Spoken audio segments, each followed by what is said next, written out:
যারা মুরব্বী আছেন, যারা যুবক ভাইয়েরা আছো, আমি সবাইকে বলতেছি, এটা আমাদের জানা আবশ্যক, এটা জানতেই হবে।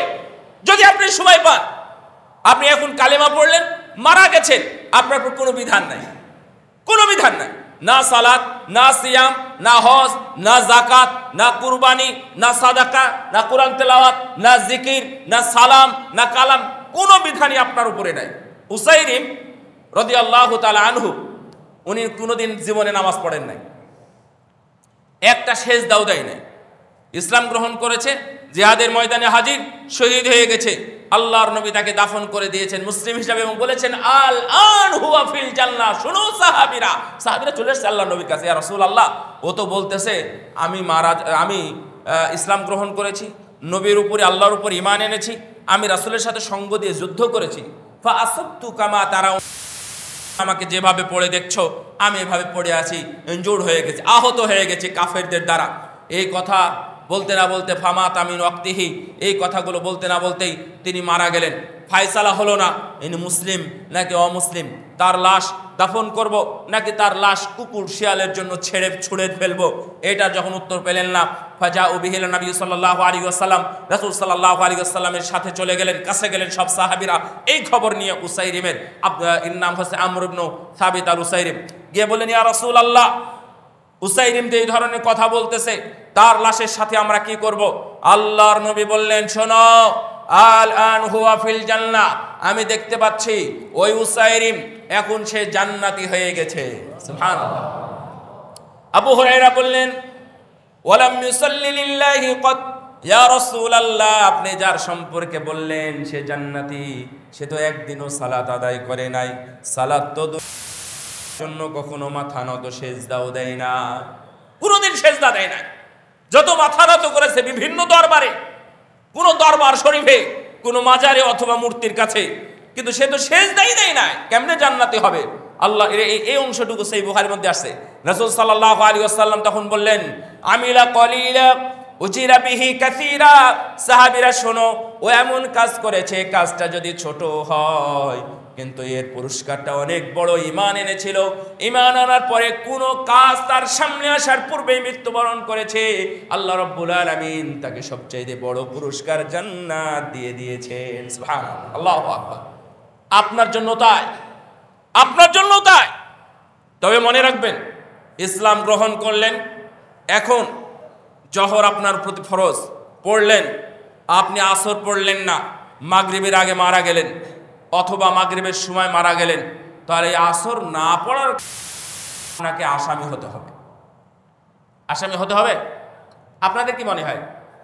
তা আপনারা যে কন্টিনিউ একবারে বেনামাজি হয়ে থাকতেছেন, কিছু বলতে গেলে আপনারা আবার আলেম ওলামাদের মতামত বের করতেছেন। কোন আলেম বলে দিল জোহর পড়েনি, আসর পড়তেছে, জোহর না পড়ার কারণে ও কাফের, তো আপনাদের মাথায় ব্যথা হয়ে গেছে। এটা কোন কথা হলো? একজন মানুষ নামাজ পড়ে, কোনো কারণে জোহর পড়েনি, তাই বলে কাফের হয়ে যাবে?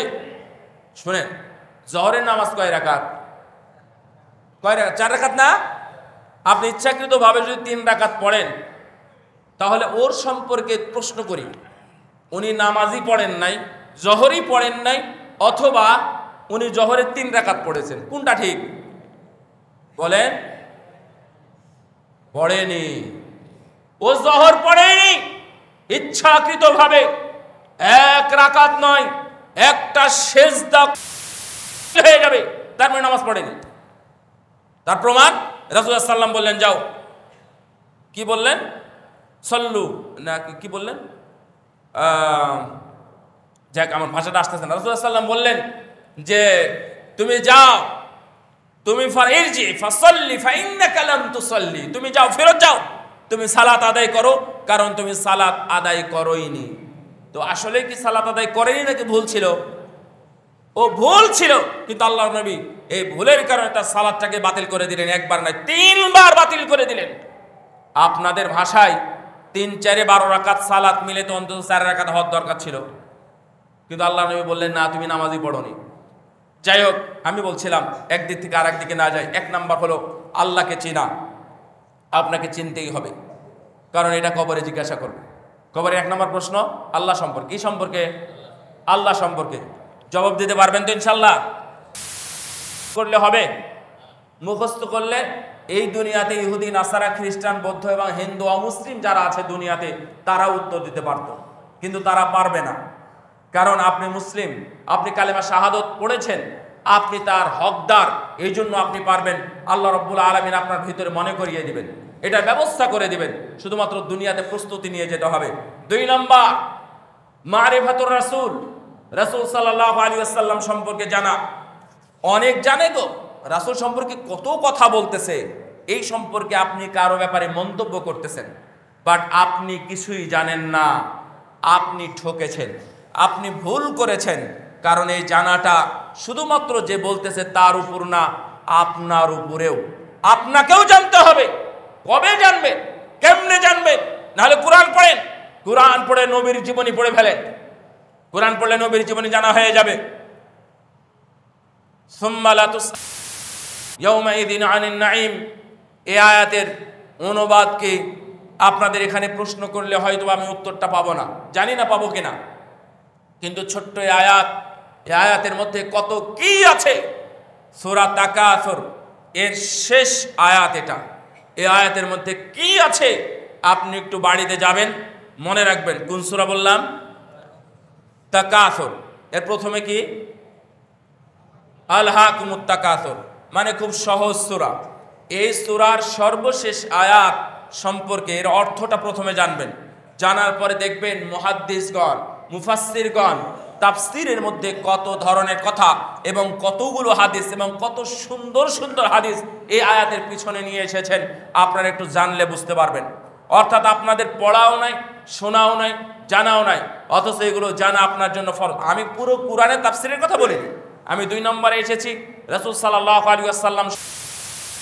এটা যদি আপনি না জানেন তাহলে আপনি বিসিএস ক্যাডার হবেন, অথবা সচিব হবেন, অথবা বড় মাস্টার হবেন, বড় প্রিন্সিপাল হবেন, অথবা এর চাইতে আরও দুনিয়ার কোনো বড় পদ হলে, অথবা অক্সফোর্ডের যদি আপনি ইউনিভার্সিটির প্রফেসর হন, তারপরেও এই 3টা জ্ঞান আপনার মধ্যে না থাকলে আপনি একেবারে নিরেট মূর্খ।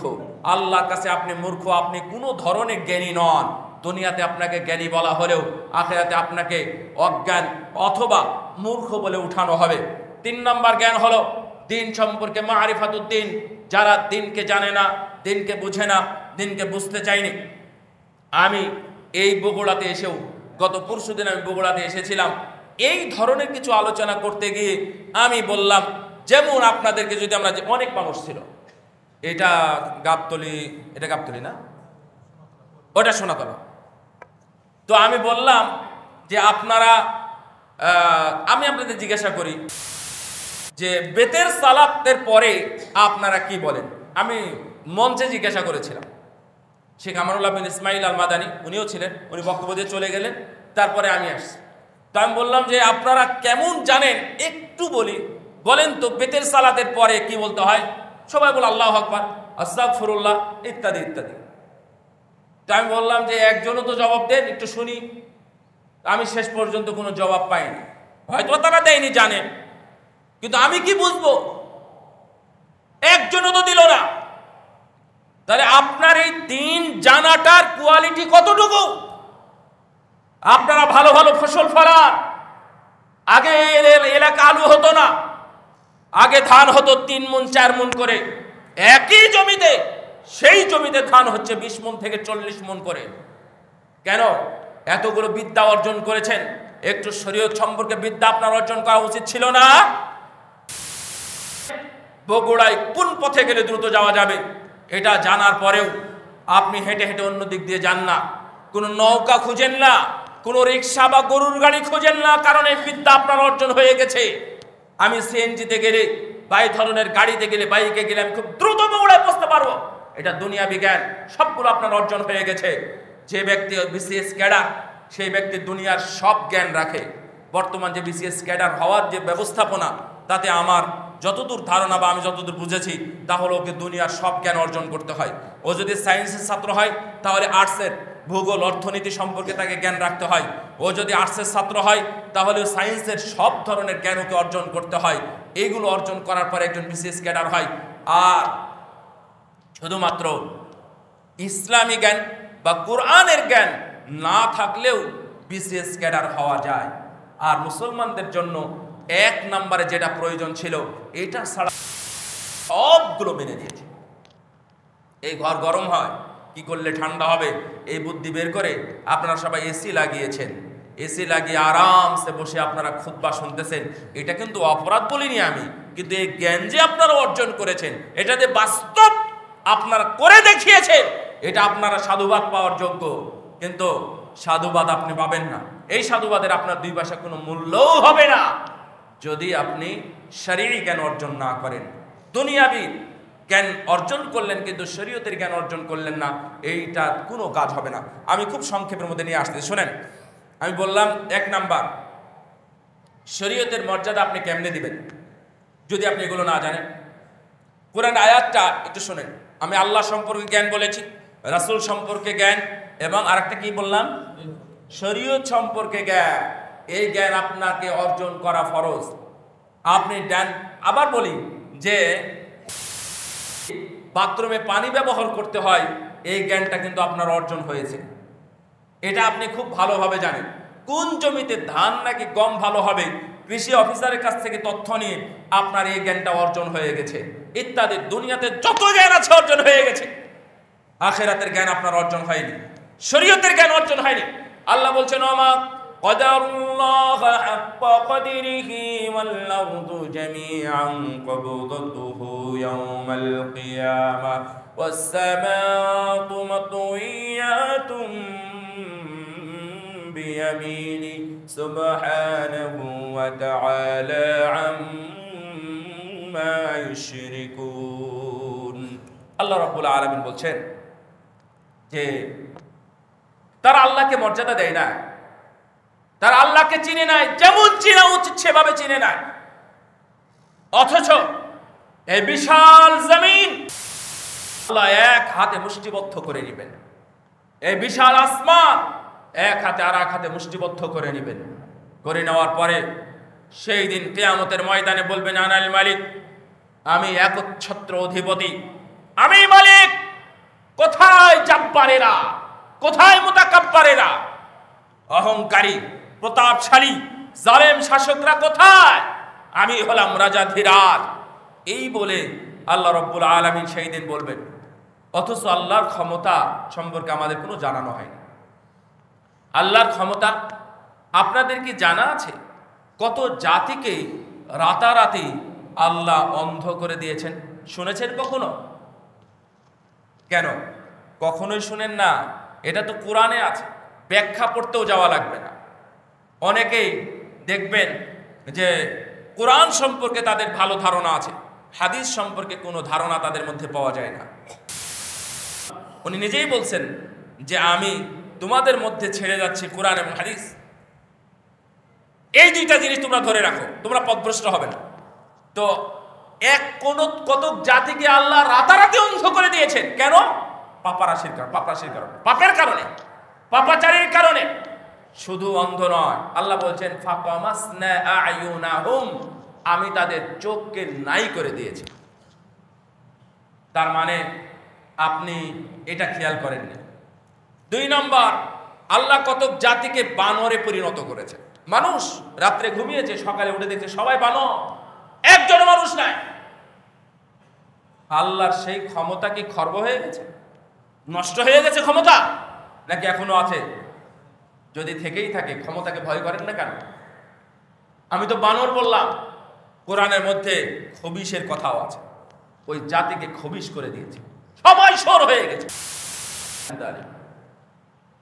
কত এলাকায় আছে আল্লাহ রাব্বুল আলামিন, দেখবেন সূরা কাহাফের মধ্যে আছে, দেখবেন সূরা কমারের মধ্যে আছে, তুলে আছাড় দিয়েছেন। আছাড় দেওয়া বুঝেন না?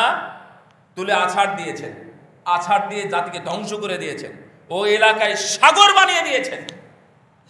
এই যে আল্লাহকে না চিনা, আল্লাহ সম্পর্কে কোনো ধারণা না রাখা, এটা অপরাধ, এটা অপরাধ। মনে রাখবেন, এই অপরাধটা যেন আমাদের মধ্যে না থাকে। রাসূলুল্লাহ সাল্লাল্লাহু আলাইহি ওয়াসাল্লাম সম্পর্কেও আমাদের জ্ঞান নাই। কেউ অনেকে বলে বসে আছে আল্লাহর নবী নূরের তৈরি। তো নূরের তৈরি বলে রাসূলকে কি মর্যাদা বাড়াচ্ছেন আপনি না কমাচ্ছেন? আপনি কমাই দিলেন। এত বেশি ভালোবাসেন আপনি নবীকে, আপনি নবীর প্রেমিক, একটা সুন্নাতের বেলায় কোনো খবর নাই আর ওনাকে নবীর প্রেমিক, একটা সুন্নাত মেনে নবীকে ভালোবাসতে পারে না, আর ও বলছে আশিকে রাসূল। এই দল অনেক আছে, শুধুমাত্র 12 রবি হলে তাদেরকে দেখা দেয়।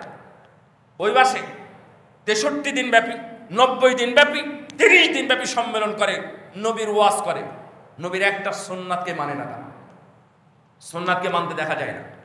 তার মানে নবী সম্পর্কে আপনার ধারণা অনেক ভুল আছে। রাসূল সাল্লাল্লাহু আলাইহি ওয়াসাল্লাম পরবর্তীতে কুল্লু উম্মতি ইয়াদখুলুনাল জান্নাতা ইল্লা মান আবা, আমার সব উম্মতি জান্নাতে যাবে। সুবহানাল্লাহ, আলহামদুলিল্লাহ বলেন তো আলহামদুলিল্লাহ। প্রশ্ন হলো আপনি কি উম্মত, আমি কি উম্মত? ইল্লা মান আবা, যারা অস্বীকার করে তারা ছাড়া সবাই জান্নাত। কারা কারা আবা, আবার কারা কারা অস্বীকার করে? মান আতাআনি দাখালাল জান্নাহ মান আসানি ফাকাদ আবা, যারা আমার অনুসরণ করে তারা জান্নাতি, আর যারা আমার নাফরমানি করে তারা হলো আবা, জাহান্নামী। এখন আপনার রাসূলের আপনার ভিতরে কতটুকু, কিভাবে মূল্যায়ন করে? আমরা যদি বলি পায়ে পা কাঁধে কাঁধ মিলিয়ে দাঁড়া, তখন আপনাদের অনেকের পা চুলকায় অথবা বিভিন্ন ধরনের কথা আসে। রাসূল সাল্লাল্লাহু আলাইহি ওয়াসাল্লাম যে মর্যাদার কথা উল্লেখ করেছেন সুন্নাত মানার ব্যাপারে, ওয়া ইন্না মিন ওয়ারাইকুম জামানা সাবরিন লিল মুতামাসসিকিনা আজরু 50 শাহীদা, যারা সুন্নাতকে মূল্যায়ন করে ধৈর্যের যুগ পার করবে তাদের একটা সুন্নাতের জন্য 50 জন শহীদের মর্যাদা দেওয়া হবে। সাহাবীগণ বললেন, উমর রাদিয়াল্লাহু তাআলা আনহু বললেন, কারা এই শহীদ, কারা কোন যুগের শহীদ? আল্লাহ নবী বললেন, এই যে বদর উহুদ খন্দকে যারা শহীদ হলো এই মানের 50 জন শহীদই মর্যাদা তাকে দেওয়া হবে। তাহলে আপনি একটা সুন্নাত পায়ে পা মিলান, পায়ে পা মিলান। আল্লাহ নবী বলছেন পায়ে পা মানে যে কেউ যদি মান সাদ্দা ফুরজাদান ফিস সাফি, কেউ যদি পায়ে পা মিলায় বা ফাঁকাগুলো পরিপূর্ণ করে দেয় তাহলে রফা আলাহু দারাজাত, আল্লাহ তার র্যাঙ্ক মর্যাদা বাড়িয়ে দেয়। এটা আপনার কাছে ছোটখাটো, এটা আপনার কাছে কেমন মূল্যই নাই, এই রাখো তো সুন্নাত নিয়ে তোমরা এত বাড়াবাড়ি করো, এই ধরনের কথাও আমরা শুনতে পাই। এটা খুব স্বাভাবিক, যেখানে যেখানে গিয়ে শুনতে পাই। এবং শুধু তাই নয়, ওয়াবানা লাহু বাইতান ফিল জান্নাহ, আপনার কাছে অবহেলিত ছোটখাটো এই সুন্নাত পালনের কারণে আমার নবী বলছেন তার জন্য আল্লাহ জান্নাতে বাড়ি ঘর নির্মাণ করেন। এটা যদি আপনার, এটা হলো সুন্নাত। এইভাবে সুন্নাতকে বুঝেন, চিনেন। আমি শরঈ মর্যাদা নিয়ে প্রথমে যে বিষয়টা প্রথমে বললাম যে আল্লাহর বিধান যেভাবে আসে যতটুকু এবং যখন যেই পরিমাণে আসে সেই পরিমাণে ততটুকু তখনই মূল্যায়ন করতে হবে। করার সময় আমাদের এসেছে, সেটা যাই হোক না, কোনো ভুল থাকতে পারে, ভুল আল্লাহ রাব্বুল আলামিন হয়তো বা ক্ষমা করে দিবেন, কিন্তু আপনি করেননি, আল্লাহ এটা মার্জনা করা অনেক কঠিন। এটা আপনি সালাত আদায় করেননি, এটা মার্জনা করা, ক্ষমা হওয়া খুব কঠিন। সালাতের মধ্যে ভুল হচ্ছে, সে ভুলটা হয়তোবা আল্লাহ রাব্বুল আলামিন ক্ষমা করে দিবেন অথবা অমিট করে দিবেন, বা একটার পরিবর্তে আরেকটা চেঞ্জ আসবে। ইল্লা মান তাবা ওয়া আমানা ওয়া আমিলা আমালান সালিহান ফাউলাইকা ইউবাদদিলুল্লাহু সাইয়্যাতিহিম হাসানাত। যদি কোনো গুনাহ থাকে তওবা করবেন, আল্লাহ ওই গুনাহগুলো আল্লাহ নেকি দ্বারা পরিপূর্ণ করবেন। এটা তো অপশন আছে। শেষের কথা হলো ঈমানের 3টা উসুল, আল্লাহ সম্পর্কে জানা, নবী সম্পর্কে এবং শরীয়ত সম্পর্কে, দিন সম্পর্কে জানা। এটা আমাদের জানাটা আবশ্যক। ঈমান এনেছেন শুধুমাত্র, ঈমান আনার পরে পরের অংশটুকু আপনার করণীয় কি এটা আপনি জানেন না, এটা হবে না। চাকরি পেয়েছেন, শুধু অফিস যাবেন আর আসবেন, অফিসে কেমনে ঢুকতে হবে না ঢুকতে হবে এটাও আপনাকে জ্ঞান অর্জন করতে হবে, নাহলে আপনি অফিস থেকে ফায়ার হয়ে যাবেন। আল্লাহ রাব্বুল আলামিন আমাদের মুসলিম, ভালো মানের মুসলিম হওয়ার তৌফিক দান করুন। আল্লাহ তুমি আমাদেরকে ক্ষমা করো এবং জান্নাতের সদস্য হিসেবে কবুল করে নাও। আকুলু মা তাসমাউন ওয়া সাল্লাল্লাহু আলা নবিয়িনা মুহাম্মদ।